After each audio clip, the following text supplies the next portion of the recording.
their social standing in society. The crux of this bill is that women need to have political empowerment. She has to come and sit and give her, she has to participate in decision making.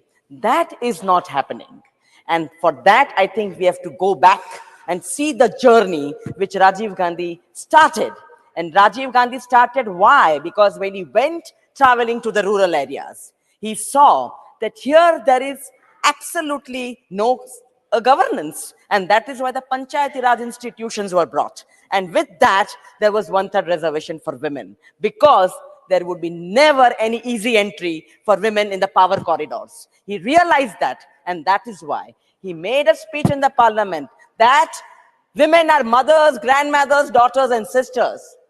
But to bring them into the political arena, we need to give them this right. And that is how that law came.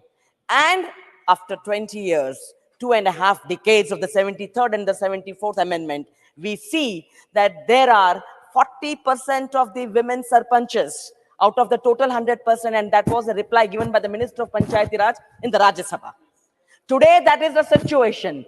Now, what is the spillover effect? When a woman sarpanch sits, she brings to the table her experience, her sensitivity, her participation, and whatever she has experienced as a woman. And that has a spillover effect in the society. And that is where there is a social progress in society. Madam, along with that, you have to see the journey. After Rajiv Gandhi's vision, Sonia ji carried on that vision, and she insisted that the bill be passed for legislative assemblies and the Lok Sabha. She tried her best. The bill was passed in the Rajya Sabha in 2010. But alongside, under UPA 1 and UPA 2, we also had legal empowerment, right-based laws, which gave power to the women within the domestic sphere. Domestic Violence Act, which was removed from the criminal jurisprudence to a civil environment. She could knock the doors of the family courts. Came the law post-Nirbhaya, which was to see that women in public spaces get legal protection. That also is empowerment. After that, madam, came the sexual harassment at workplace. So in workplace also, all the three spaces, women were given protection by way of right. And this is the constitutional mandate that women and men are equal before law. This is what is the crux of reservation. We don't want to hear policies. We don't want to hear about Ujjwala. We don't want to hear about all this other policies of the government. Talk on reservation.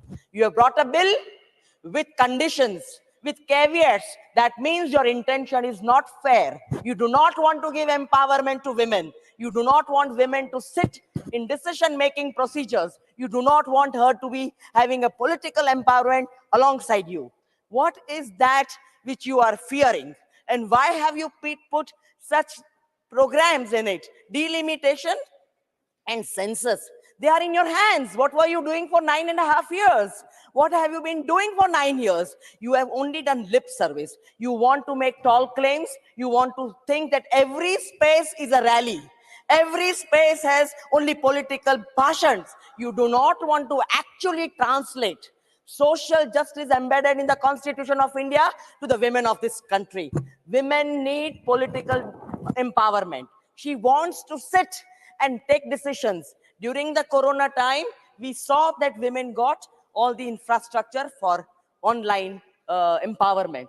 Again, it was Rajiv Gandhi's vision to take the country in the 21st century while he was in the 20th century. That women and everyone should have these computer systems, and that is why today we are empowered socially. Women have mobile telephony. Women have all kind of online applications. You talk of digital India. You talk of mother of democracy, but you don't want the mothers to sit with you. You don't want to give them the rightful place in political empowerment. So, ma'am, there was legal empowerment in UPA 1, UPA 2. Women got all the rights.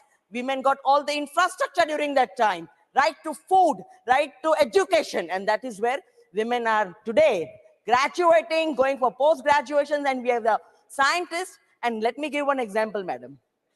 One of the largest banks had a chairman and MD who was manning the position. The position was women in that seat. So you mean to say that she was born in 2014. She finished her schooling in 2015. She graduated in 2016, and she became the chairperson MD in 2018. The education system infrastructure was put in place post-independence. And I would like to bring to your notice, ma'am, just one माननीय minute. सदस्य, आपका Just समय 1 minute. समाप्त हो रहा है. If you are talking of democracy, democracy needs development, and development can happen only if you give freedom of right, freedom to exercise that right which is in the constitution to the women of this country. The women have to be a part of participatory democracy and decision making processes, and that is where I think this reservation bill has to be implemented right away, without caveats and without any conditions.